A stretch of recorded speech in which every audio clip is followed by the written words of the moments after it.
Hi, everyone, and welcome to the Step Over podcast. My name is Josh. Thanks so much for joining. Definitely the biggest story of the last few weeks, at least in Ottawa soccer, was finally getting details about Ottawa's new professional women's team, which will be playing in the NSL.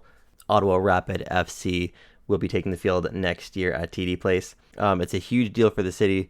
We found out the logo, a few of the names involved, a few more details, but I wanted to know more. So we invited none other than the CEO of Ottawa Rapid FC, Tom Gilbert, to join the show and see what we could find out.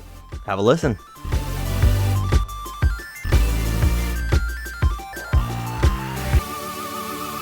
We're chatting with the CEO of Ottawa's newest professional sports team.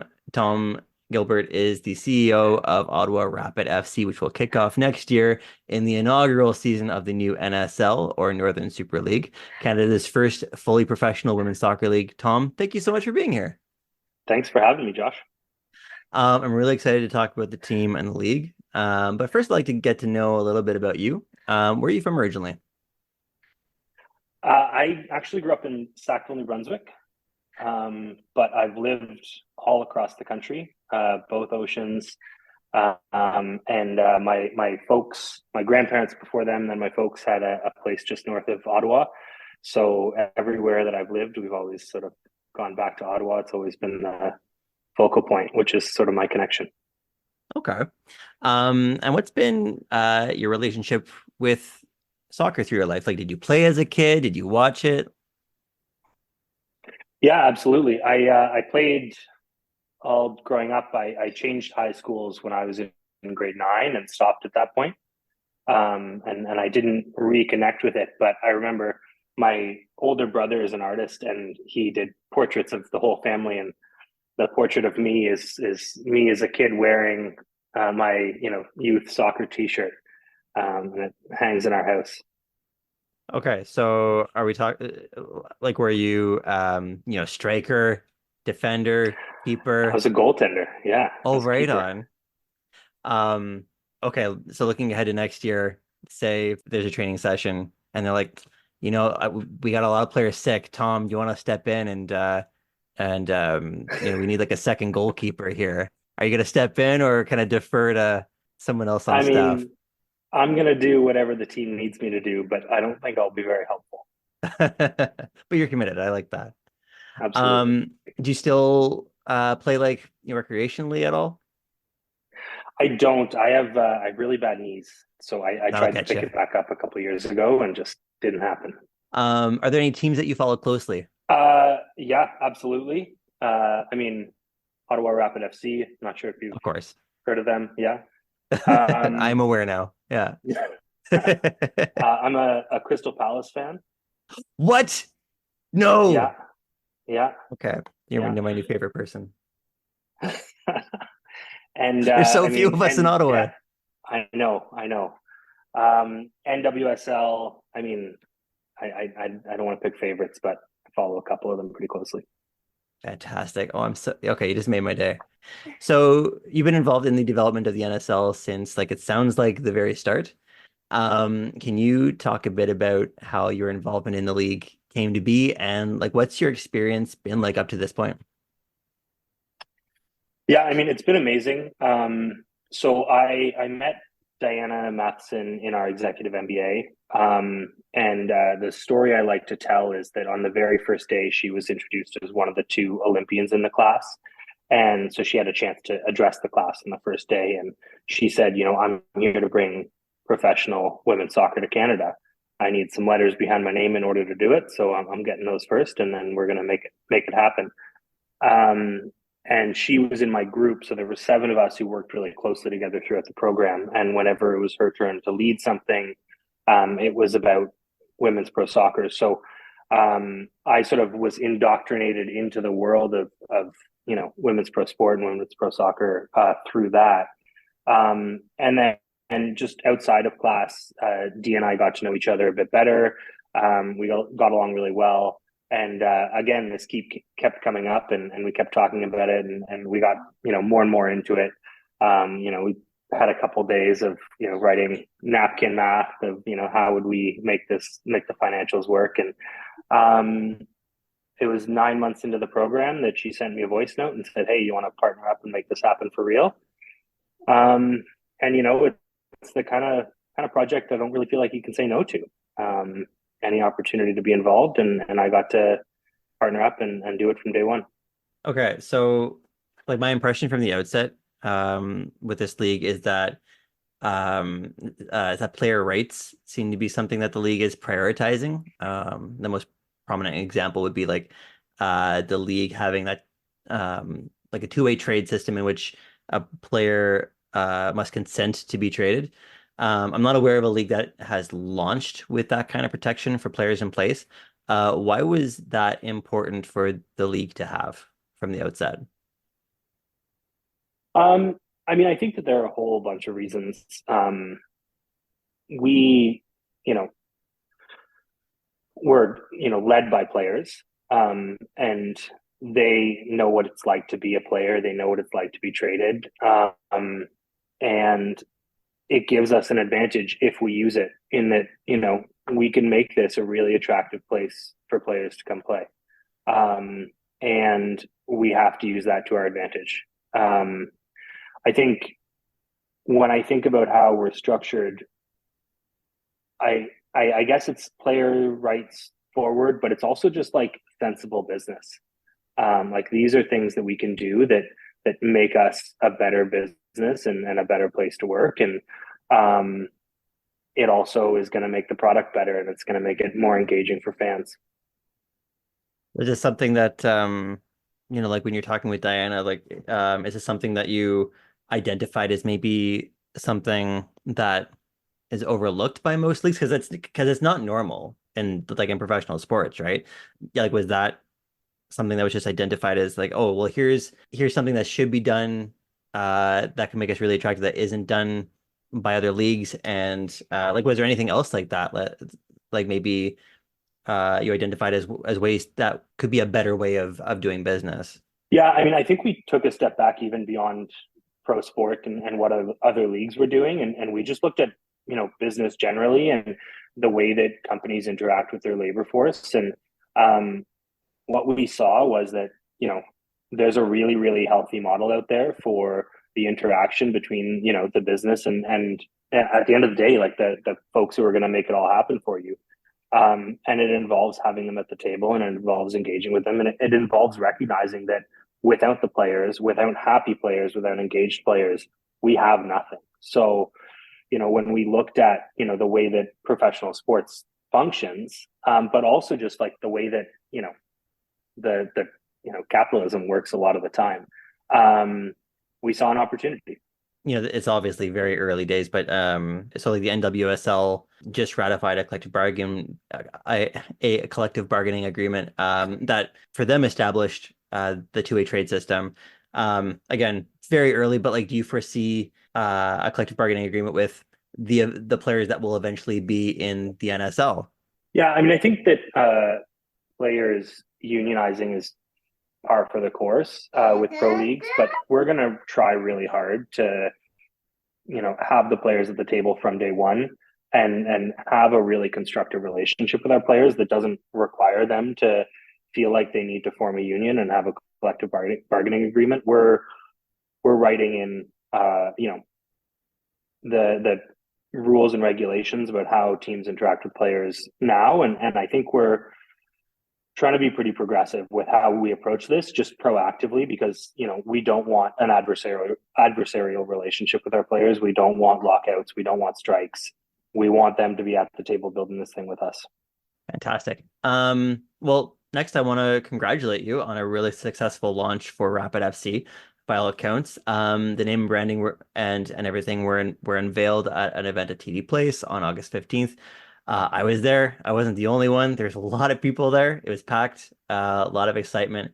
How pleased have you been with the reaction and the reception from the city to this team so far? Yeah, I've been really excited about it, to be honest. I think we took some risks. We moved away from a certain color palette that I we don't know what weren't you're sure talking how it about. was going to be. we weren't sure how it was going to be received, and I think that it's been really positive. I think that the fans in the city are amazing, and I'm excited to engage with them more, to talk to them more, to be in the community, and to be building this team with them. Was there any was there a particular highlight at the event, or I don't know, maybe something that maybe surprised you? I don't think so. I mean, I might say like the diversity of the crowd. But also, we've been doing the research across the country for 2 years now, and we know who shows up for women's sports, and it's everybody. So it wasn't really a surprise. I think it was just the actual launch day, I'm not going to lie, was a bit of a blur for me. As I'm sure you can imagine. I think people have brought up PWHL a lot, just because they launched last year, the first fully professional women's sports league in Canada, and the reaction to that was extremely positive. Like in terms of who shows up for women's sports, did looking at them, obviously looking at them helped. How much did seeing that league launch so close to yours, how much did that help you? Yeah, it was really helpful. And they've been a great resource for us since then. I think we had a lot of theories about, the trajectory of women's sport and where, this whole ecosystem was going. And, we had a lot of conversations with a lot of people, and some of them got it right away, and some of them didn't get it at all. And I think what the PWHL did for us is it gives us a proof point. So when we go into that room and the person doesn't get it at all, we can say, but look, here's proof that, we are moving in this direction. It is, normalizing the idea that, women play professional sports, is something that people accept and are excited about.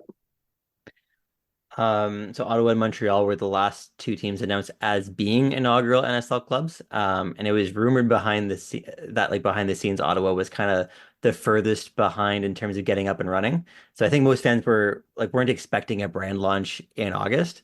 Was that ever actually true of Ottawa being the last to get up and running, or did things just progress really quickly behind the scenes that allowed you to properly announce yourselves faster than expected?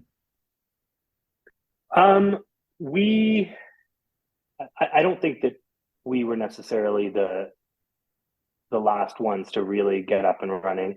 We were the last team to sign. But we hit the gas as soon as we could, right? As soon as we knew that this was happening, we started the process and we started building. And it was really important to us that we be in market. Fantastic. So the team will be playing at TD Place in 2025. Is it 25 game season still to plan? That's right. Okay. And how many games do you expect to be at TD Place? 13. 13 games. So 13 home, 12 away? Yeah. Okay. Now TD Place is a busy stadium these days, so you'll be sharing the field with the Red Blacks and Atletico Ottawa. And the Blackjacks will be playing in the arena at the same time for a few months of the season as well, which is just more even more traffic for the area. Do you expect scheduling to be a problem, or is that mostly figured out now? Yeah, we've got a really good arrangement with OSEG. They've been an incredible help for us, such an incredible partner, and we're going to make it work. Kristina Kiss was named technical director for the club. Kiss is a legendary player from the area. She's got technical director experience at multiple clubs in Ottawa. Can you talk a little bit about what Kristina brings to the club? Yeah, for sure. Kristina's amazing. I had the opportunity to start working with her very early on in this process. And she's just a wealth of knowledge. Also just a world-class human being. But she brings such diversity of experience to the role. She has experience with the national team. She knows that player pool. She knows a lot of those individuals. And then she also, knows the Ottawa community so well. So, we knew that being a pathway for Ottawa players from day one was really important to us. And she's going to be able to bring back the best Ottawa players.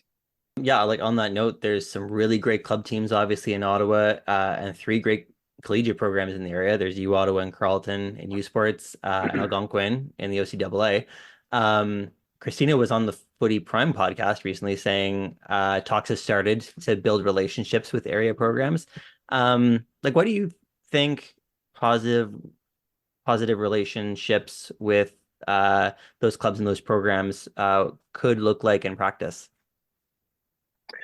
Yeah, that's a great question. I think that we're going to build those programs or those relationships with each program based on what they need from us and how we can support them and it's going to be individual on a club by club basis. But I think that there's a lot of opportunity.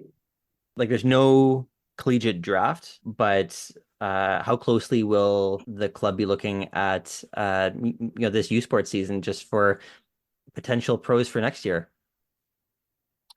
I know that Kristina is looking everywhere. Yeah. She's following everything, and I think one of the in that podcast that you're referencing, one of the things that they discussed was the idea that there are so many really exceptional players who get overlooked because they don't quite fit into the national team program, and we're going to be working really hard to find those individuals and give them a stage that they can use to jumpstart their career and bring us with them. So the team shares a venue with Atletico Ottawa of the CPL. I'll just ask kind of broadly, is there a relationship yet with the other professional club in Ottawa? Yeah, absolutely. We're really impressed with what they've done so far, and the way that they're continuing to build. And I think I'm excited to continue to build our collaborative relationship. But I think we're both excited to see soccer grow in the city. I'm guessing the next step is naming a coach. Would that be right? That is likely the next step. Is that cert? And you can answer however you want or not. Yeah. How is that search going? Is it still going? And when do you think we might expect an announcement? The search is going really well. It is still ongoing. And I can't give you a firm announcement date at this time, but hopefully I will be able to do that in the coming weeks. Fantastic. And of course, fans will be looking forward to player announcements as well. I'm wondering if you have a sense of, like, you've already kind of answered this, saying everywhere, but like, do you have a sense if there's like going to be a focus in terms of where the search for players is going to lead you? Like, is it going to be, like, are you going to spend a lot of time looking at bringing players from abroad here, or like, will there be a lot of time looking domestically? I mean, there's not a lot of pro women's soccer domestically yet. I guess scouting at the semi-pro club level. Yeah, for sure. I would guess that most of our players will be coming from another pro environment. Okay. So the minimum salary in the league is $50,000 and the salary cap will be 1.5 million. Assuming, no more than 23 players on the roster, there's at least a few $100,000 there between the minimum a team could spend on salaries and the max. Like, would you expect most teams to be spending close to the cap in year one? Yeah, and we also have the designated player rule that lets us pay one player and have their salary not count towards the cap. Okay. So I would expect that most teams will end up spending more than 1.5 on player salaries in year one. Okay. Well, Tom, thanks so much for your time. This has been fantastic. I just have one more question for you. Tickets. When do you think fans will be able to at least put some money down on some tickets? I think the last time I was asked that question, I said weeks, not months. So this time I'll say, days, not weeks. Wow. Okay. Fantastic. So you're saying I need to get my editing done and get this episode out as fast as I can. Yeah. Thank you so much for your time. This has been fantastic. We'll have you on again sometime, and best of luck in the coming weeks and months. Thank you so much. Awesome. Great to be here.